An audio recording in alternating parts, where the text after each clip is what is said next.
Halo, selamat berjumpa kembali dalam Investment Note di bulan Juli bersama kami, tim investment dari Indo Sterling Asset Management. Dalam podcast kali ini kita akan memberikan update mengenai ekonomi dunia di masa pandemik ini, apakah sudah mulai rebound dibanding sebelum pandemik.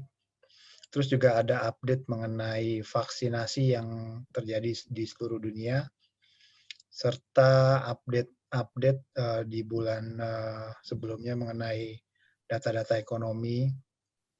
Kemudian juga ada perkembangan pasar saham dalam negeri maupun pasar obligasi dalam negeri. Selanjutnya terakhir akan ada performan dari reksadana yang dikelola oleh PT Indo Sterling Asset Management. Seperti biasa saya ditemani oleh dua orang analis dari PT Indo Sterling Asset Management. Yang pertama ada Ibu Trianti Kusmaningtyas sebagai portofolio analis, serta Bapak Ibrahim sebagai portofolio analis PT Indo Sterling Asset Management. Untuk yang pertama saya persilakan Ibu Trianti Kusmaningtyas untuk membawakan presentasinya.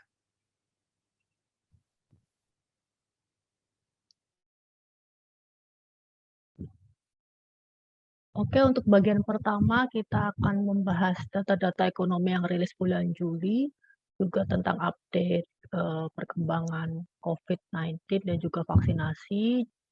Selanjutnya juga tentang Emerging Market Growth 2021. Sedikit update tentang krisis COVID di Asia sendiri. Kalau kita lihat memang trennya sudah menurun, yang warna ungu ini. Kalau dilihat by countries-nya, untuk kasus India sudah cukup terkendali dari 400.000 ke 40.000 kasus harian. Untuk Thailand masih dengan tren meningkat dari 1 sampai 2.000 kasus ke 5.000 kasus per hari. Untuk Malaysia sudah mulai agak melandai dari 9.000 kasus ke 6.000-an kasus. Untuk Indonesia yang sekarang sangat spiking dari yang tadinya 4 sampai 5.000 kasus per hari menjadi di atas 20.000, bahkan sekarang udah di atas 30.000 kasus per hari. Untuk perkembangan kebijakan pengetatan sendiri secara global untuk bulan Juli yang mengalami pengetatan adalah kawasan Asia dan Australia, di mana kedua region tersebut memang terjadi kenaikan kasus COVID-19 terutama yang dari varian Delta. Untuk dari segi vaksinasi sendiri masih dipimpin oleh negara maju. Kita lihat dominasi warna yang biru pekat adalah negara-negara maju seperti Amerika Utara, baik Amerika Serikat maupun Kanada, Eropa. Untuk Amerika Selatan hanya Chile, di kawasan Asia, China, sedangkan lainnya masih belum terlalu cepat proses vaksinasinya. Secara total, awal bulan ini sudah 3,1 miliar dosis vaksin dalam 180 negara, mencakup 20%-an dari global population. Yang perlu dicermati ketimpangan antara negara high income dengan low income, di mana wealthiest country itu mendominasi 22% vaksinasi, padahal secara populasi hanya mendominasi 10%-an. Memang di negara high income, proses vaksinasi lebih cepat 30 kali daripada negara dengan low income. Untuk emerging market growth sendiri, dari negara-negara berkembang, majority sebenarnya sudah kembali ke level pre-pandemi. Walaupun memang masing-masing negara memiliki kecepatan pemulihan yang berbeda-beda. Di mana India expected-nya 2021 growth-nya rebound sekitar 9%, sedangkan Indonesia lebih slower di 3,5%. Secara overall emerging market diperkirakan akan tumbuh 8% di tahun 2021 versus minus 1,1 di 2020. Ada beberapa faktor yang menjadi penentu percepatan pemulihan di negara-negara berkembang, ada 4 faktor, yaitu pertama, tentu saja pengendalian pandemi sendiri dan proses vaksinasi. Kalau dengan laju yang sekarang, yang expected pemulihan paling cepat tentu saja Chile dan China, karena seperti slide sebelumnya, Chile per 100 orang sudah ada 96 orang yang menerima vaksinasi untuk dosis pertama. Sedangkan Indonesia dan Afrika Selatan diperkirakan akan below the threshold until 2023 karena memang masih belum mampu menangani pandemi dengan baik dan proses vaksinasinya tidak cepat yang diharapkan. Untuk faktor selanjutnya adalah boost from trade. Faktor penentu ini maksudnya adalah sebagai bagaimana suatu negara tersebut bergantung memiliki hubungan ekspor-impor dengan negara seperti China, US, maupun Eropa.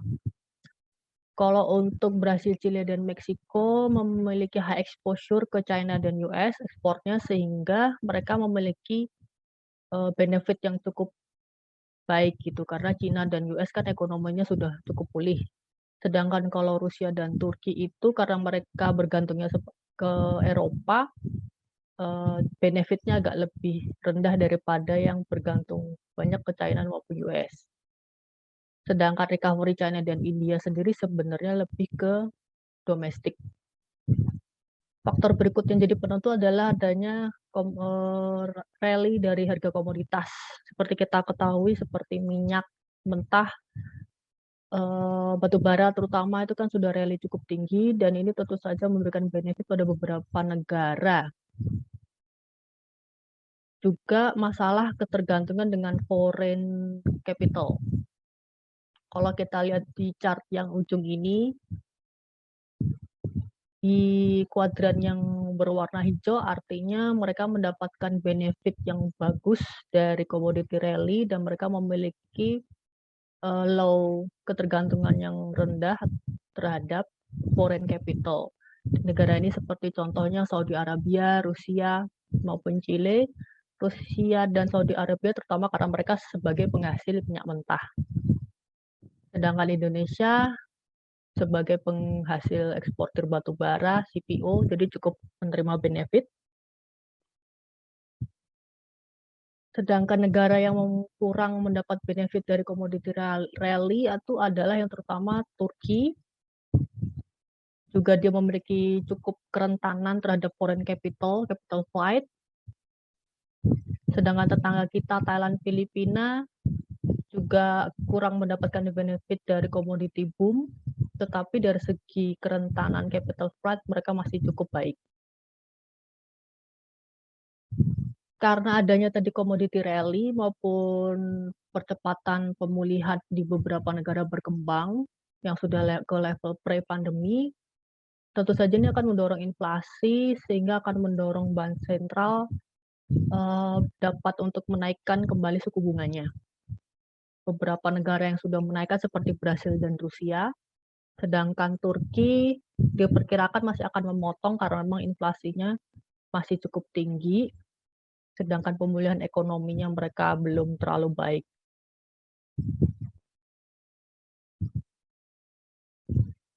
Kalau untuk Indonesia sendiri diperkirakan akan meningkatkan suku bunga itu pada akhir tahun 2022. Semakin dia memiliki real interest rate yang rendah, maka kemungkinan bank sentralnya untuk menaikkan tingkat suku bunga lebih cepat akan menjadi semakin tinggi.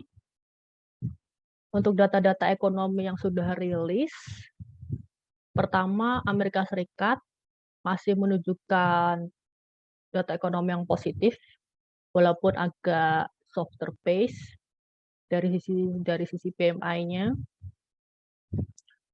Dari consumer-nya juga masih positif walaupun dengan softer pace. Dari sisi labor, job creation-nya meningkat, tapi unemployment-nya juga meningkat karena memang masih ada beberapa hal yang membuat para tenaga kerja di Amerika belum mau memasuki pasar tenaga kerja karena ada isu kesehatan, childcare, maupun isu tunjangan pengangguran. Sedangkan untuk suku bunga belum ada perubahan, untuk saham dan currency, saham positif bulanannya terkecuali Nasdaq, sedangkan nilai tukarnya mengalami penguatan seiring dengan pemulihan ekonominya yang masih berlanjut. Untuk 10-year bond-nya yield-nya menurun, artinya berkinerja positif. Untuk zona Eropa sendiri masih juga menunjukkan data ekonomi yang cukup baik. PMI-nya untuk zona Eropa meningkat, tapi untuk UK memang agak sedikit menurun karena ada supply chain disruption di mereka. Untuk sisi consumer juga masih positif, walaupun dengan sedikit slower, softer pace. Untuk labor unemployment turun, interest rate tidak ada perubahan. Stock and currency positif semua, stok positif, maaf. Tapi nilai tukar melemah berlawanan dengan dolar Amerika Serikat. Untuk bondnya sendiri, yield untuk UK turun, sedangkan untuk zona Eropa sedikit naik. Untuk kawasan Asia, China, and Japan, softer pace of recovery juga, karena di Cina itu terutama terjadi disrupsi di Provinsi Guangdong yang merupakan provinsi dengan port cukup besar dan sebagai eksportir, jadi ini mengganggu PMI-nya. Juga Jepang juga PMI-nya agak terganggu karena mereka masih melakukan beberapa lockdown di beberapa daerahnya. Untuk consumer juga softer pace mengikuti beberapa lockdown yang masih mereka terapkan. Untuk interest rate sama tidak ada perubahan, yield bondnya mereka mengalami penurunan, berkinerja positif. Untuk sahamnya negatif, sedangkan currency-nya juga melemah karena memang dari sisi kawasan Asia sendiri terjadi beberapa peningkatan kasus COVID, memberikan sentimen negatif untuk pasar keuangan di kawasan Asia sendiri. Untuk sisi komoditas, winternya ada coal and Brent. Brent lebih dari 8% mengikuti data perekonomian Amerika Serikat dan Eropa yang terus menunjukkan pemulihan ekonomi, dan memang stok minyak mentah US masih mengalami penurunan. Batu bara masih naik 13%, melanjutkan rally karena masih ketatnya pasokan batu bara Cina dan ada peningkatan permintaan dari Jepang dan Korea Selatan. CPO minus karena tingginya pasokan di Malaysia, sedangkan emas juga minus karena ada penguatan dolar dan ada isu tapering the Fed sendiri. Berikutnya akan dilanjutkan oleh Bapak Ibrahim. Untuk selanjutnya pembahasan market update dibawakan oleh saya sendiri. Berikut ini adalah sentimen yang menjadi penggerak pasar modal di bulan Juli 2021. Yang pertama, adanya data positive rate di Indonesia apakah akan mengalami penurunan, di mana seperti yang kita ketahui saat ini positive rate COVID di Indonesia ini sedang di level puncaknya, jauh di atas batas aman yang ditetapkan oleh WHO. Yang selanjutnya adalah perkembangan distribusi vaksin dan pengobatan. Lalu ada update juga di bulan Juli itu bakal datang 31 juta dosis. Lalu selanjutnya di bulan Agustus ada 45 juta dosis. Selanjutnya ini grafik IHSG. Selama 1 bulan IHSG masih naik tipis sebesar 0,64%. Namun kalau kita lihat dari bulan Januari, IHSG masuk ke tren menurun ya secara jangka pendek. Hal ini dikarenakan salah satunya karena jumlah pasien COVID harian yang berada di tren kenaikan dan puncaknya di bulan Juni. Sehingga hal tersebut memberikan sentimen negatif kepada IHSG. Selanjutnya, secara sektoral, sektor mana sih yang menjadi penggerak IHSG? Selama sebulan terakhir, ternyata sektor teknologi masih menjadi pendorong IHSG dalam sebulan terakhir naik 182%.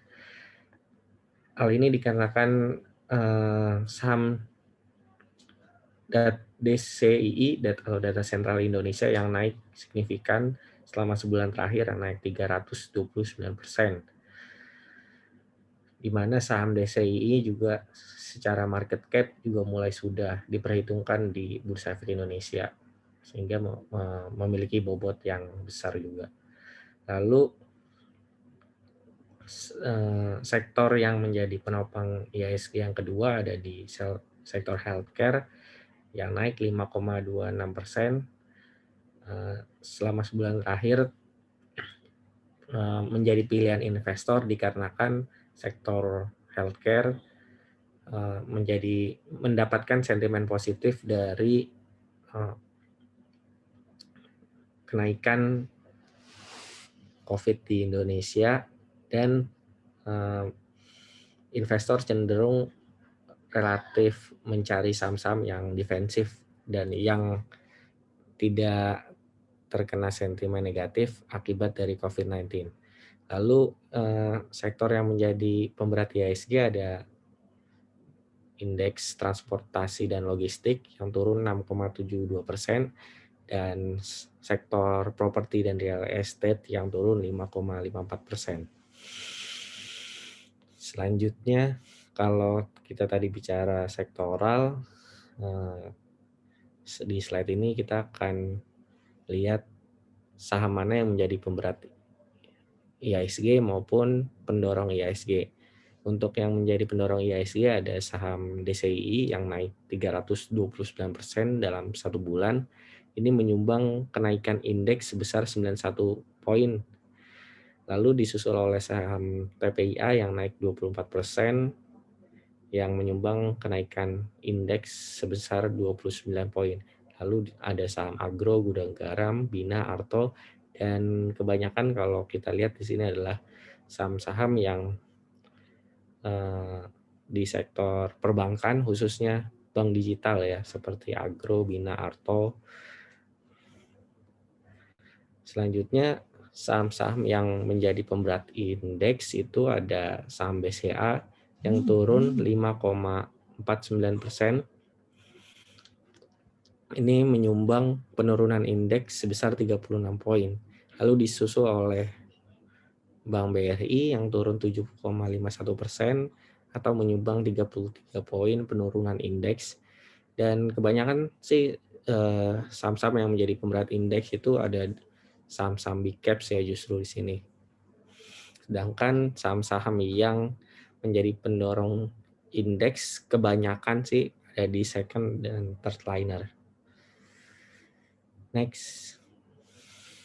Ini ada data percentage ownership and transaction value in stock market di Indonesia ya. Kalau kita lihat di sini dari segi kepemilikan, investor retail mengalami kenaikan signifikan, di mana saat ini porsi kepemilikan oleh investor retail itu ada di angka 14,6%. Ini jauh dibandingkan pada tahun 2015 yang kepemilikan investor retail di stock market Indonesia hanya sebesar 6,5%. Tentunya ini menjadi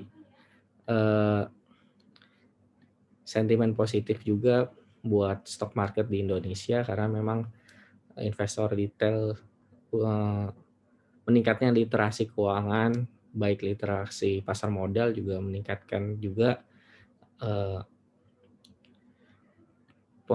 banyaknya investor retail di Indonesia.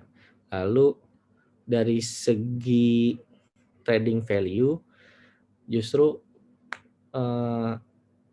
yang menariknya di sini adalah investor retail memiliki porsi mayoritas atau 59,7% dari segi value transaksi perdagangan saham, di mana meskipun kepemilikannya hanya sebesar 14,6%, tapi kita lihat dari segi transaksi justru investor retail mendominasi ya. Hal ini bisa dibilang bahwa karakteristik dari investor retail itu lebih cenderung trading ya, menggunakan strategi trading yang cepat dengan modal misalnya 1 juta, tapi karena transaksinya jual beli dalam jangka pendek dengan frekuensi yang sering, maka trading value-nya diperhitungkan juga di Bursa Efek Indonesia. Selanjutnya, ini ada data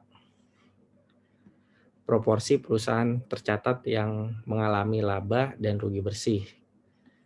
Berdasarkan laporan keuangan emiten yang tercatat di Bursa Efek Indonesia pada kuartal 1 2021, kita bisa lihat bahwa emiten IHSG yang di dalam IHSG itu mengalami perbaikan kinerja.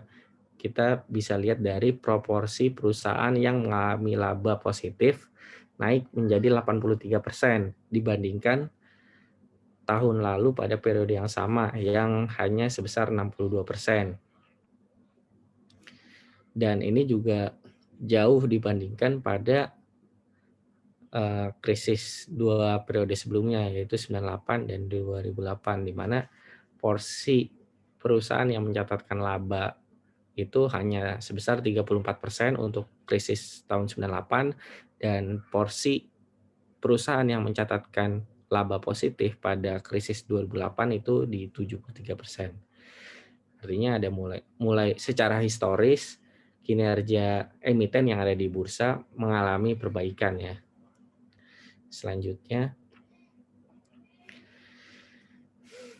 ini kinerja IHSG dalam mata uang dolar dibandingkan dengan indeks MSCI Emerging Market. Kita bisa lihat bahwa kinerja IHSG dalam 1 tahun terakhir dalam mata uang dolar itu memiliki return 20,15%. Sedangkan kalau untuk MSCI Emerging Market Index itu naik lebih tinggi ternyata sebesar 27,72%. Walaupun tadi kita lihat return-nya positif, tapi masih kalah dibandingkan dengan benchmark di emerging market. Selanjutnya, salah satu penyebabnya ya karena walaupun kinerja terakhir dari laporan keuangan emiten yang ada di IHSG membaik, tapi kalau dibandingkan dengan negara lain ternyata seperti di Taiwan itu mencatatkan kinerja positif dari segi earnings-nya di tengah terjadi pandemi COVID. Hal tersebut mendapatkan apresiasi dari investor yang tercermin dari kenaikan harga sahamnya. Kalau kita lihat di sini EPS dari saham-saham di Taiwan itu mengalami kenaikan meskipun ada COVID. Berbeda dengan Indonesia. Di Indonesia sendiri ada penurunan lumayan dalam sehingga belakangnya ini udah mulai pulih. Tapi kalau dibandingkan di Taiwan ketika ada COVID dia tetap masih bisa growth dari segi earnings-nya. Next. Nah, ini selanjutnya kinerja yield obligasi dan rupiah. Selama di bulan Juli untuk yield obligasi sendiri untuk tenor yang 10 tahun mengalami kenaikan jika dibandingkan bulan lalu. Hal tersebut diikuti oleh pelemahan rupiah akibat kekhawatiran investor global terhadap COVID di Indonesia. Walaupun dalam sebulan terakhir mengalami kenaikan, tapi kalau kita lihat dari bulan Maret sih yield-nya masih mengalami penurunan sih. Dari level tertingginya di 8%-an, saat ini yield obligasi negara untuk tenor 10 tahun itu ada di 6,5%. Selanjutnya untuk kinerja reksadana akan dibawakan oleh Bapak Ponco Utomo selaku Head Investment. Terima kasih Pak Ibrahim dan Ibu Trianti. Selanjutnya ada kinerja dari reksadana yang dikelola oleh PT Indo Sterling Asset Management. Yang pertama ada reksadana Indostelink Pasar Uang. Sejak penerbitan di 8 Maret 2019, kita berhasil mencatatkan return di 9,46%. Untuk diketahui juga, manajemen fee yang kita dapat dari reksadana Indostelink Pasar Uang ini, kita 50%-nya akan disumbangkan di Yayasan Pita Kuning, Yayasan Vertical Rescue, dan Rumah Faye. Jadi, sobat-sobat yang berinvestasi di reksadana pasar uang juga ikut turut serta membantu ketiga yayasan yang kita sebutkan tadi. Selanjutnya ada kinerja reksadana Indostelink Equitas Liquid Plus. Sejak penerbitan kita mengalami pelemahan di 9,96%, sedangkan benchmark IHSG juga mengalami pelemahan di 6,23%, sedangkan benchmark RQ45 lebih dalam lagi turunnya di minus 15,68%. Kita prediksi di akhir tahun ini ada perbaikan baik untuk RQ45, IHSG maupun reksadana saham dari Indostelink, karena biasanya di akhir tahun pasar saham lebih bagus kinerjanya, dan kita harap juga kasus COVID ini menjelang akhir tahun bisa lebih terkendali lagi oleh pemerintah. Selanjutnya mungkin saya akan membacakan kesimpulan dari podcast dari Investment Note di bulan Juli ini. Yang pertama mengenai update vaksinasi di seluruh dunia yang lebih banyak didominasi oleh negara maju. Jadi di negara maju sudah mulai hidup kembali normal, walaupun ada juga yang masih memakai masker. Sedangkan di negara-negara berkembang, update vaksin masih kurang begitu bagus, tapi progresnya ke depan akan lebih bagus lagi, ditunjang oleh supply vaksin yang akan terus memadai menjelang di pertengahan semester kedua ini. Selanjutnya, untuk pemulihan ekonomi dari negara-negara emerging market sudah mulai membaik kembali sama seperti sebelum pandemik. Ini juga terkait negara-negara emerging market ini ditunjang oleh sedikit kelonggaran pasca lockdown yang ketat. Yang mungkin yang masalah yang sekarang adalah penyebaran COVID yang masih belum terkendali di negara-negara Asia. Selanjutnya untuk dalam negeri, indeks harga saham gabungan di Indonesia walaupun trennya melemah akibat melonjaknya kasus harian COVID, namun masih berhasil bertahan di level 6.000. Ini juga karena ditunjang oleh penguatan saham-saham teknologi. Saham-saham teknologi ini lebih tahan terhadap kondisi pandemik, mungkin karena investor memandang ke depannya segalanya akan berubah menjadi lebih elektronik atau lebih digital lagi. Untuk pasar obligasi kemarin yieldnya sedikit mengalami kenaikan di level 6,5%. Ini juga diikuti oleh pelemahan rupiah. Sebabnya masih sama karena adanya kekhawatiran kasus COVID di Indonesia ini yang belum terkendali.